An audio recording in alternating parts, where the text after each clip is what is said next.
My name is Margaret. I'm 74 years old, and for most of my life I believed a mother's purpose never really ends. People tell you your children grow up, move away, build their own lives. But nobody tells you what happens to a mother after that. Nobody tells you what it feels like when the phone stops ringing, when holidays become shorter, when your children stop needing you for anything except birthdays and emergencies. For years, I kept telling myself it was normal. They're busy. They have their own families now. That's just life.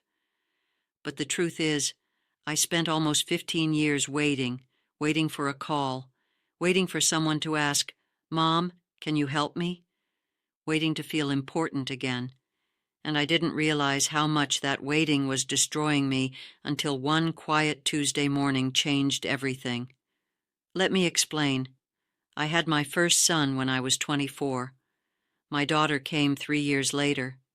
Back then, motherhood wasn't just part of my life, it was my entire identity. Every morning started with someone needing something: lunches to pack, laundry to fold, homework at the kitchen table, doctor appointments, school concerts, birthday cakes. I was exhausted for almost 30 years straight, and honestly, I loved it, even the hard parts. I loved hearing, "Mom," shouted from another room. I loved being needed. I loved knowing exactly who I was in this world. Then one day, it slowly stopped. Not all at once. That's the strange part. Nobody warns you that motherhood ends quietly. One child moves out, then another. Phone calls become shorter. Visits become holidays only. Suddenly, you're standing in a silent kitchen, wondering why the house feels so cold. My husband passed away when I was 67. Heart attack. Completely unexpected. One moment we were arguing about what to watch on television, and the next moment I was planning a funeral. After he died, my children became everything to me. Not because they asked me to. Because I needed somewhere to put all the love I still had. I started living for their calls. Every morning I'd wake up and check my phone before even getting out of bed. Nothing. Then around lunch I'd think maybe they were busy earlier. Still nothing. Sometimes 3 days would pass before anyone called. And when the phone finally rang, my heart would jump like I was a teenage girl in love. That's the embarrassing part nobody talks about. At 74 years old, I was emotionally surviving on random phone calls from my children. One afternoon, my daughter called while I was cleaning the kitchen. "Mom, can you watch the kids Saturday?" I said yes before she even finished the sentence. Of course I did. I spent 2 days preparing for that visit, bought their favorite snacks, cleaned the guest room even though they never used it, baked cookies from scratch because my youngest grandson likes chocolate chip. Saturday came. They arrived late. The children barely looked up from their tablets. My daughter spent most of the visit answering work emails. After 3 hours, she stood near the door and said, "Thanks again, Mom. I don't know what we'd do without you." And for a moment, I felt alive again, needed, important. Then they left, and the silence afterward felt worse than before they came. I remember standing at the kitchen sink, looking at 4 unfinished juice boxes and feeling this heaviness in my chest I couldn't explain. It hit me all at once. They didn't come because they missed me. They came because they needed childcare. And the painful part is, I was grateful for it. I was accepting crumbs just to feel connected to my own children. That realization broke something inside me, but I still didn't stop waiting. Not yet. A few months later, my son forgot my birthday. Not completely. He texted me the next morning. "Sorry, Mom. Yesterday was crazy. Love you." That was it. No call, no visit, no card. Oh, I told myself not to be dramatic. He has a job, a wife, teenage kids, a busy life. But that night, I sat alone at my kitchen table eating a slice of cake I bought for myself from the grocery store, and I cried harder than I had in years. Not because of the birthday, because deep down I realized something terrifying. My children had moved on from needing me, but I had never moved on from needing them. That's a very lonely thing to admit out loud, especially as a mother. We spend our entire lives being told motherhood is forever, but nobody explains what forever actually looks like. Sometimes forever becomes waiting for replies, staring at photos, pretending you're not disappointed, saying, "I understand," when your heart is breaking. I started noticing how much of my life revolved around my children. Every decision. If my daughter mentioned maybe visiting next month, I wouldn't make plans. If my son said he might call later, I'd carry my phone from room to room all day. One evening, my neighbor Patricia knocked on my door. "Want to come to dinner Friday? A few of us are going." I almost said no automatically, because what if one of the kids called? That was the moment something inside me finally woke up. I remember standing there holding the door, realizing I was organizing my entire life around people who barely had time to text me back, and suddenly I felt embarrassed, not angry, not bitter, just sad. Sad that I had abandoned myself so completely. That Friday, I forced myself to go to dinner with Patricia. I almost canceled 3 times. The whole drive there, I kept checking my phone at red lights. Nothing. At the restaurant, everyone was laughing, talking, ordering wine, and I realized something uncomfortable. I didn't know how to enjoy myself anymore. I knew how to take care of people. I knew how to wait. I knew how to sacrifice, but I didn't know how to simply live. That realization scared me more than loneliness ever had. When I got home that night, my daughter had texted, "Sorry, Mom, crazy day." That message would have destroyed me before. But something felt different this time. For the first time, I asked myself a question I had avoided for years. What if my children never need me the way they used to again? I sat with that thought for a long time, and eventually, another thought followed it. What if that's okay? Honestly, that idea felt almost offensive at first. What kind of mother stops wanting to be needed? But the truth is, constantly waiting to feel important was exhausting me. Every missed call felt personal. Every canceled visit felt like rejection. Every short conversation left me emotionally starving for more.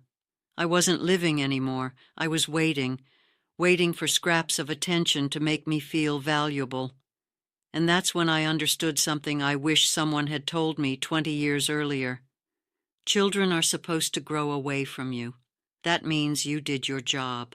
But nobody teaches mothers what to do after the job is over, so we keep searching for purpose in people who are busy building lives of their own, and slowly we disappear. I looked around my house one night and realized how small my world had become. I had stopped gardening, stopped going to church lunches, stopped painting, stopped taking walks. Because emotionally, I was sitting beside my phone every day, waiting to matter to someone. The turning point came on a rainy Tuesday morning.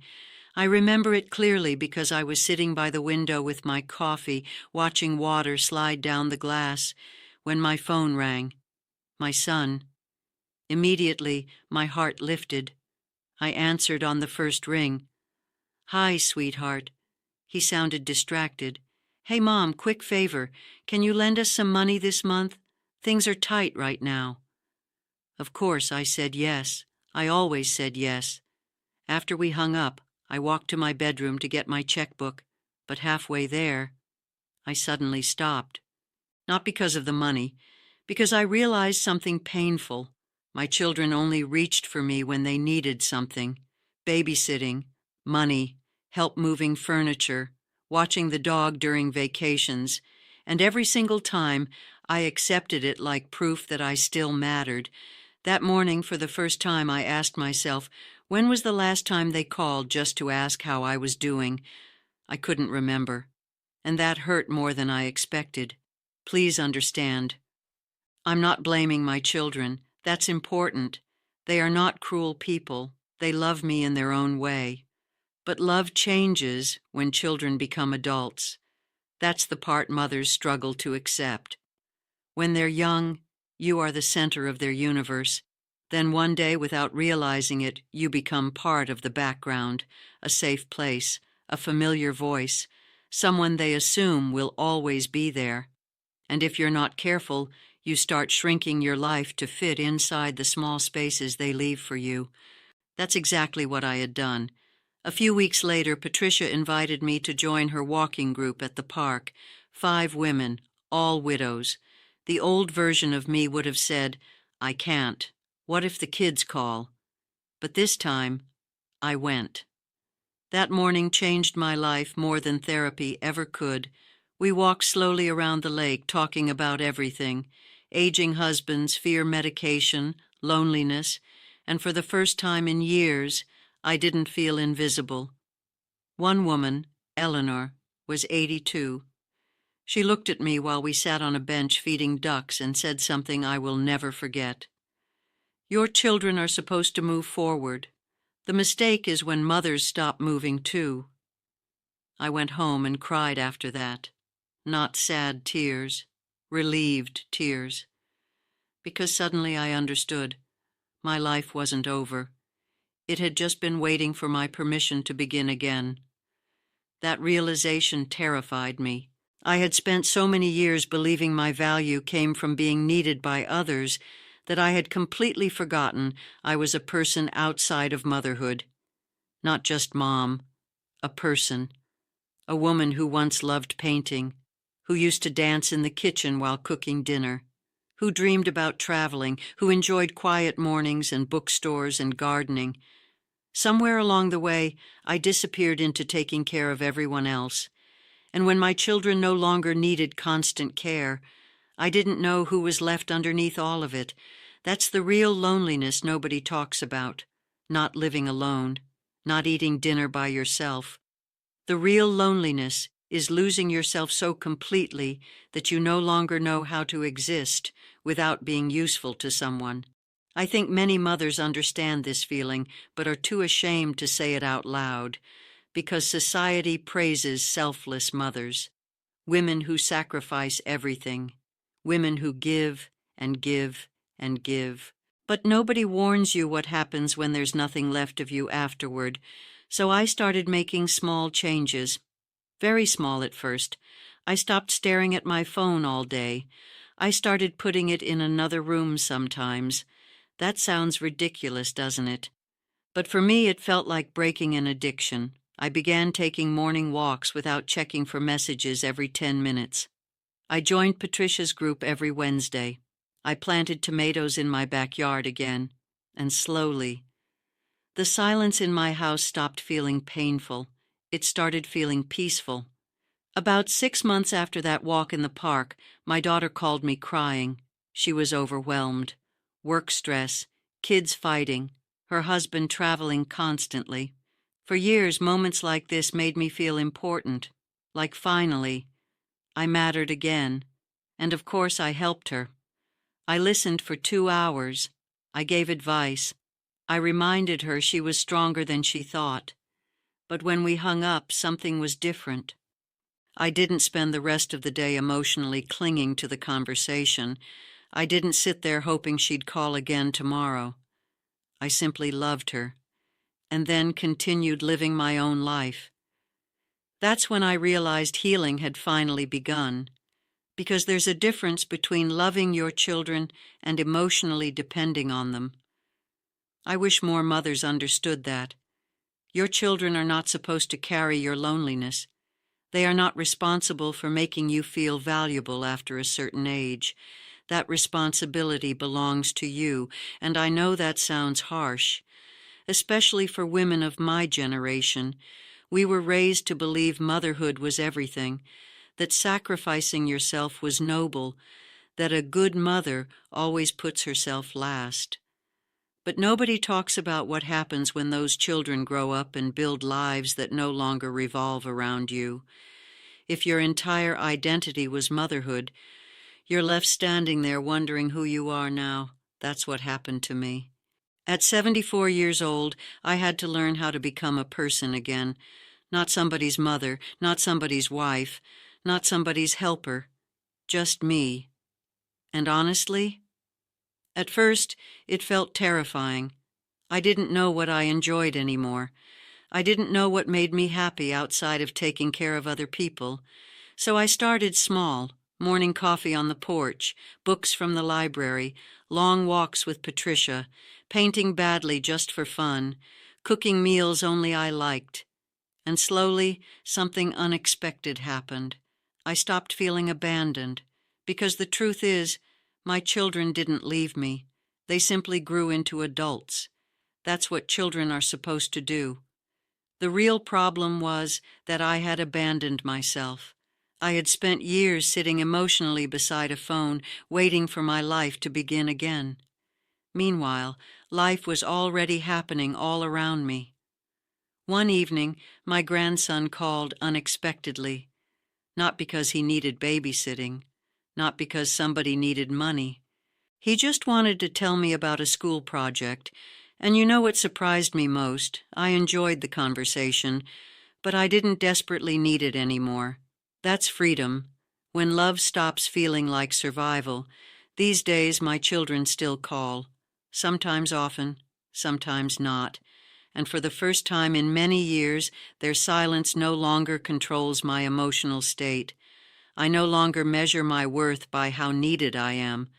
That may sound simple, but for a mother, it can take a lifetime to learn. Listen, if you're watching this and you spend your days waiting for your children to call, waiting to feel important, waiting to feel chosen, please hear me carefully.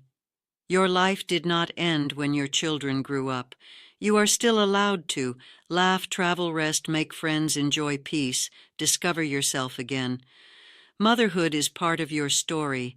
It is not your entire identity, and loving your children does not mean disappearing for them. At 74, I finally stopped waiting for my children to need me. And strangely enough, that's when I finally started living again. If this story touched you, leave a comment and tell me. Have you ever felt forgotten after your children grew up? And if you're still waiting beside the phone every day, maybe it's time to start choosing yourself again. Not yet.